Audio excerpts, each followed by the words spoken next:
A warm welcome to another interesting episode of Service to Humanity, a program put together to update you on the activities of the Federal Ministry of Humanitarian Affairs, Disaster Management and Social Development, as well as our agencies.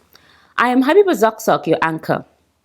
As the current administration prepares to wind up, we shall begin a special review series around milestone achievements of the Humanitarian Ministry to measure the impact and successes of the ministry as it delivers on the objective of its establishment.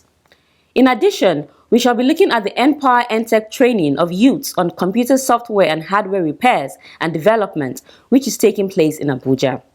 Details of these and more coming your way shortly in the course of the program. Please stay tuned.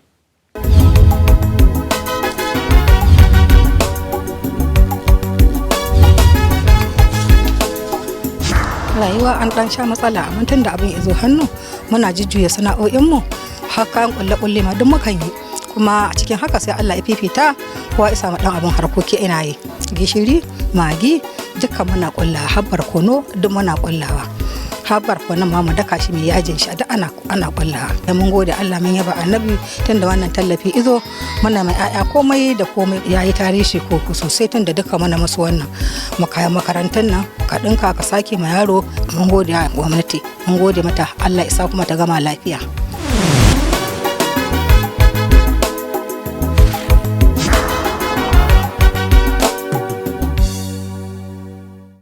Glad to have you stay tuned.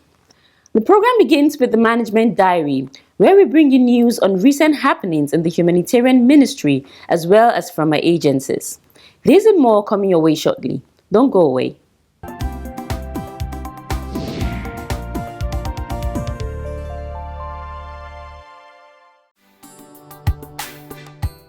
Minister of Humanitarian Affairs, Disaster Management and Social Development, Hajia Sadia Umar Farouk, has presented food items to victims of Maiduguri Monday Market fire incident in Borno State.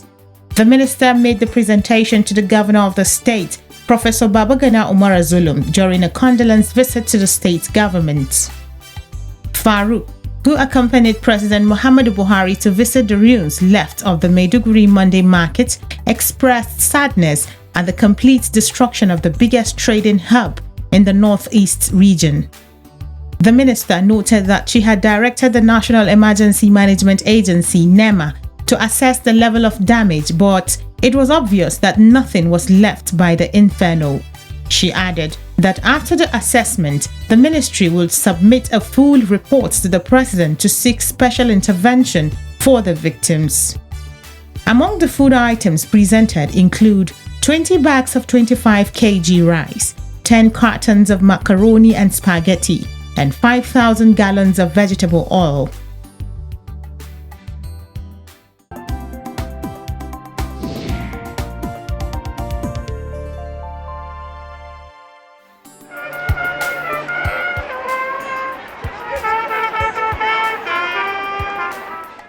Over 1,000 beneficiaries of the National Social Investment Program NSIP in Kaduna State have participated in a thank you rally for President Muhammadu Buhari and the Minister of Humanitarian Affairs, Disaster Management and Social Development, Hajia Sadia Umar Farouk.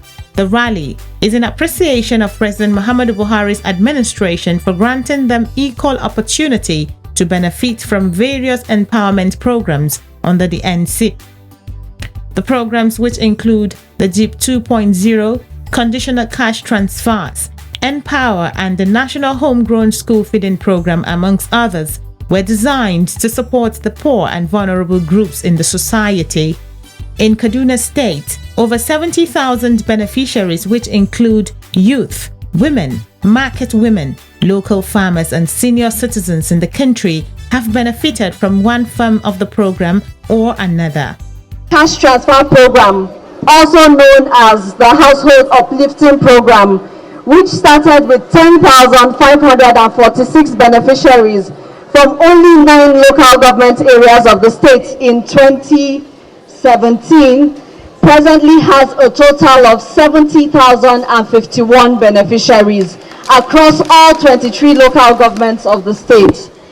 A total sum of 8,257,070,000 has been dispersed to these beneficiaries from December 2017 till date.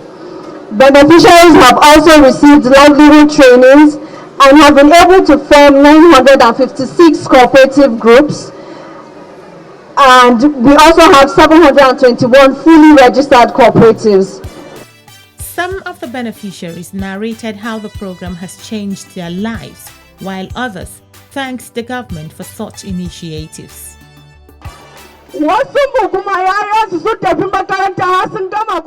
The school feeding program began since 2015. Through this program, we were able to sponsor our children's fees right from start to finish. The program changed our lives and that of our children. Before this program, some of us barely had good clothes to wear, but with the payment we get, we can now afford nice outfits. We thank the Humanitarian Ministry and the federal government. I benefited from 50,000, which I'm using which helps in growing up my own business, which I'm into of selling of tracksuit and other sporting wears. Before, the amount of money I'm having using the business is little, but due to the input I have from the money I've gained, my business have boosted up and it's growing up. I thank God. My children they school. This money help me. Even man I know well. This money help me. It help my life. I thank God what this money do for us. Not be only me. We thank God for this program that President Buhari bring for us. We achieve it to not be small. If we collect this money, we use to sell small things. They get food for our own children. If they give us this money, like me, person like me in Akunumi, I they sell. If they give me, I'll carry and go buy dawa, buy the things where I go take do kunu. They sell small. They get small money.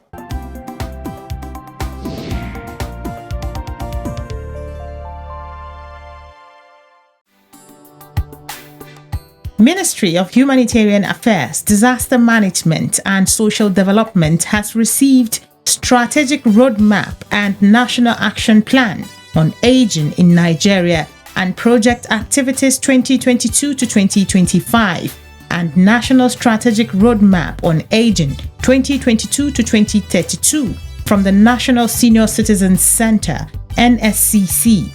Permanent Secretary of the Ministry, Dr. Nasir Sani Gwarzo, received the two documents on behalf of the Humanitarian Minister, Hajia Sadia Umar Farouk, in Abuja.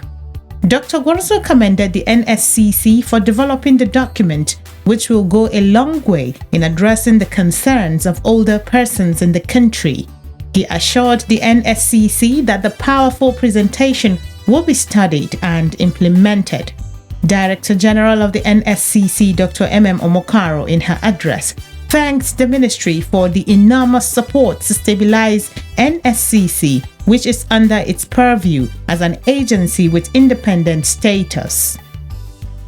Dr. Omokaro stated that the strategic roadmap addresses the needs of the senior citizens and identifies the significant challenges of older persons. Others in attendance were the directors of the ministry, management staff of NSCC, and other dignitaries.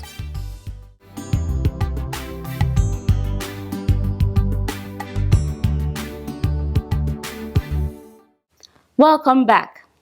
It's been over 3 years of service to humanity by the Federal Ministry of Humanitarian Affairs, Disaster Management and Social Development. Policies and programs have been created and implemented within this period to touch lives of poor and vulnerable Nigerians in line with the President Buhari's administration drive of lifting 100 million Nigerians out of poverty by 2030. With the tenure of this administration coming to an end, we shall commence a special review series to look at major activities and achievements of the Humanitarian Ministry since its inception. We shall start with the establishment of the ministry and its initial activities. Don't go away.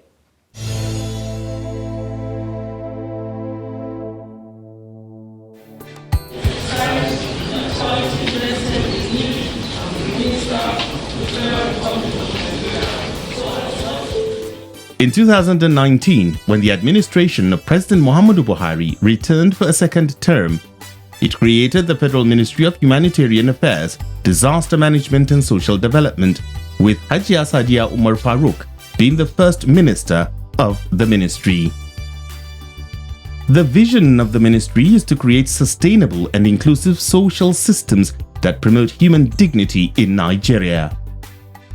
In order to do this, the ministry has a mandate to coordinate, promote, and strengthen social systems that provide support for humanitarian needs in Nigeria by integrating best practices, mechanisms, and solutions through effective utilization of data, research, and planning.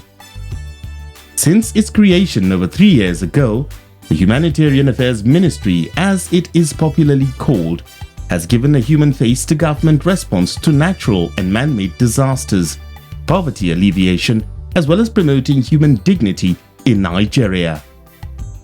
To do this, the ministry works with the following agencies: National Emergency Management Agency (NEMA), National Commission for Refugees, Migrants and IDPs, National Agency for the Prohibition of Trafficking in Persons (NAPTIP), Northeast Development Commission (NEDC), and Office of the Senior Special Assistant to the President on Sustainable Development Goals, or SAP SDGs.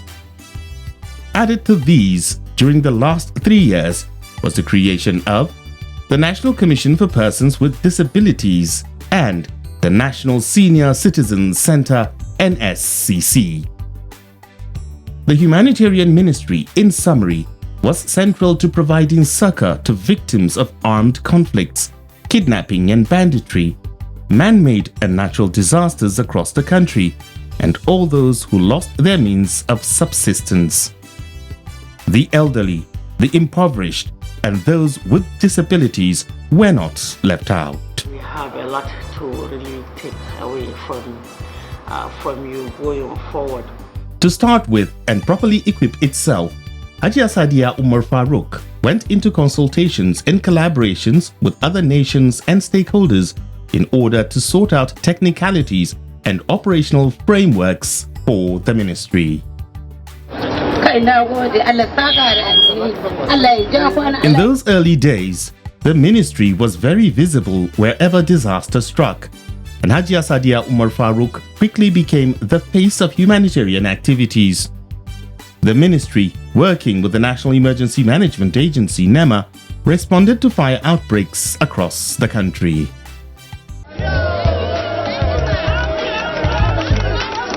Victims of banditry attacks and displacement also felt the touch of the ministry, as Hajia Sadia Umar Farooq also took the sympathy and goodwill of the president to commiserate and identify with these people. One notable example was the gruesome murder of rice farmers in Zabarmari in Borno State. The ministry, in line with its mandate, also tenaciously waged war against poverty by giving steam to government social intervention programs, especially the conditional cash transfer program. Armed with this intervention that gives the less privileged, mostly women, monthly stipends of 5,000 naira, the Minister of Humanitarian Affairs toured the country, reviving this scheme and giving hope to several thousands of women, for which they were indeed very grateful. I'm very grateful to the federal government for giving me this money, because this money now will heal a very new success into my life. I will invest it and I will use it wisely. I will use this money and change my business. My business will be very big and make it well. I said, may God bless those people in Jesus' name. Amen. This money that I'm collecting today, I did not expect it due to the conditions they gave us. I also thank the federal government for remembering someone like me. Thank you.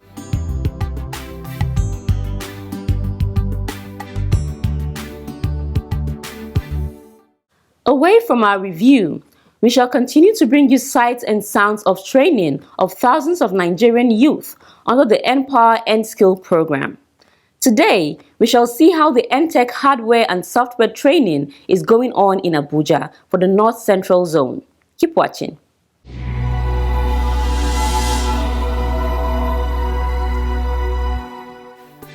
250 gig, then a 1.5 something speed. The information and communication technology sector in Nigeria has seen significant growth and development in recent years. The National Bureau of Statistics revealed that the sector contributed 18.44% to the nation's GDP in the second quarter of 2022. Experts argue that the country's large youthful population is driving demand for ICT products and services. This informs the reason why the federal government has chosen to impact more youth with knowledge on ICT through the Empower NTech training. Cut it in a way where you'll be able to put the other one in. Recently, over 3,000 youth have been invited to various centers across the Federation for training on hardware and software repairs and design. The Public Service Institute of Nigeria, PSIN, is the center where beneficiaries from the North Central are housed for the training. The instructor for the NTech hardware unit, Emmanuel David, speaks on areas he trained the beneficiaries. I taught them on hardware, system repair, the manual system repair if your system have a minor issue, and I taught them on hardware with interface with the software. Perhaps if the system develop a software issue, as an hardware engineer, you need to be able to understand how the software of the system work. And thirdly, I taught them how to uninstall and softwares that are not necessarily needed for the system, and how to manage systems driver on the system. And that was the three basic things I taught them. But generally, I thought I was able to explain to them how to repair and fix a laptop. According to David, the beneficiaries have proven high level of intelligence in the course of the training. He lauds the federal government's efforts in creating such a program. I believe this training is one of the best things that have happened to the younger generation. And I believe more of it, we believe the government should bring more of it out to encourage the youth. Because it's taking our youth out of the streets, that thuggery life, that career motto they are doing in the park, that things that happen in the north is taking them out to come and be responsible. For the few weeks I've been with these ones and my brothers and sisters, I think that is one of the best things that have happened to me, because there are people that are ready to learn, ready to share ideas, and it has been helpful. And we look forward to more. Force it into my space.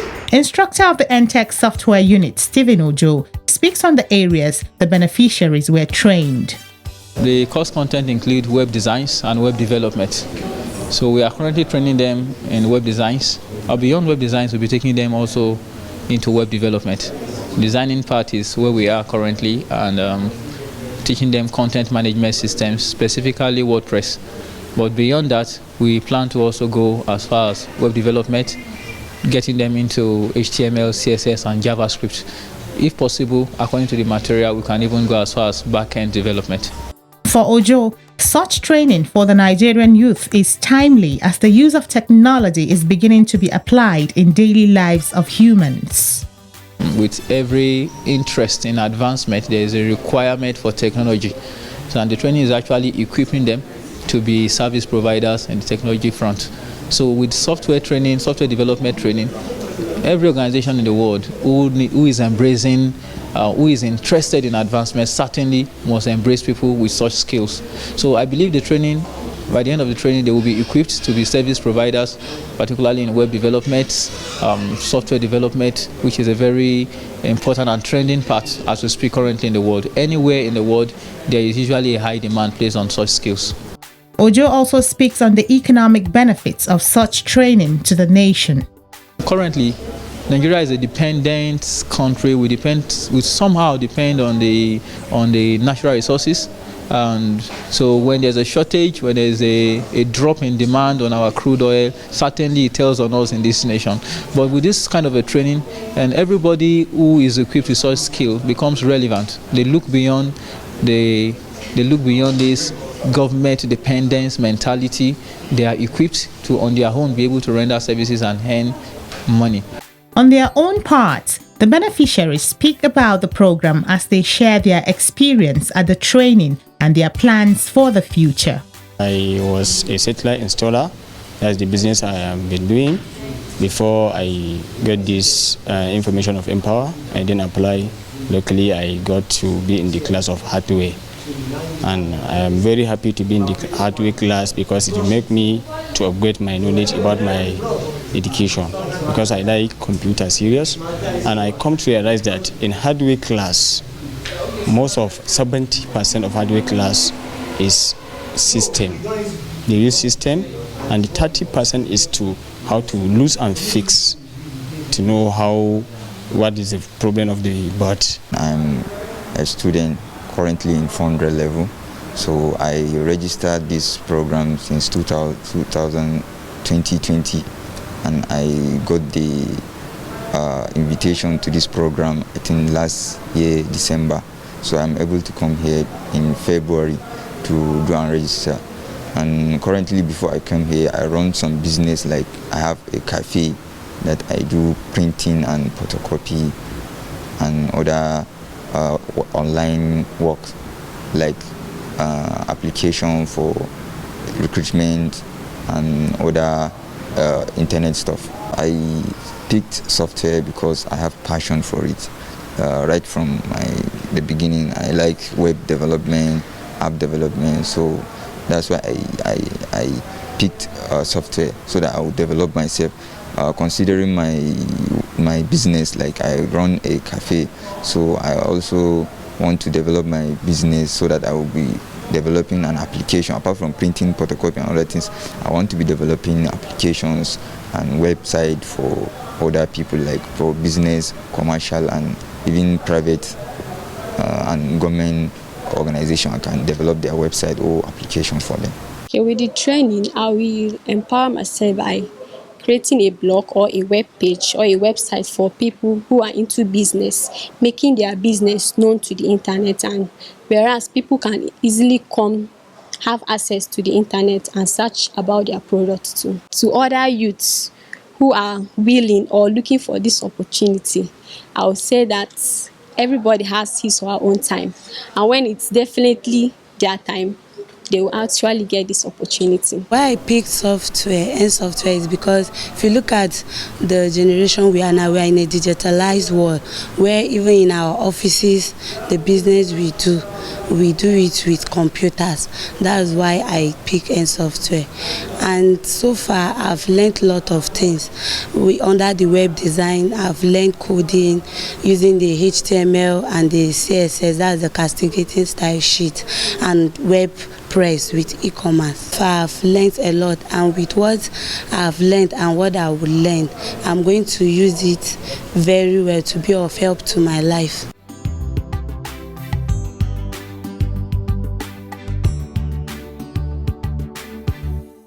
With that, we come to the end of this week's episode of Service to Humanity. Until I come your way again next week, stay safe. Remember to send in questions and suggestions to any of our social media platforms, or drop a message on the ministry's page on Facebook or Twitter. Good night and God bless Nigeria. See you next week.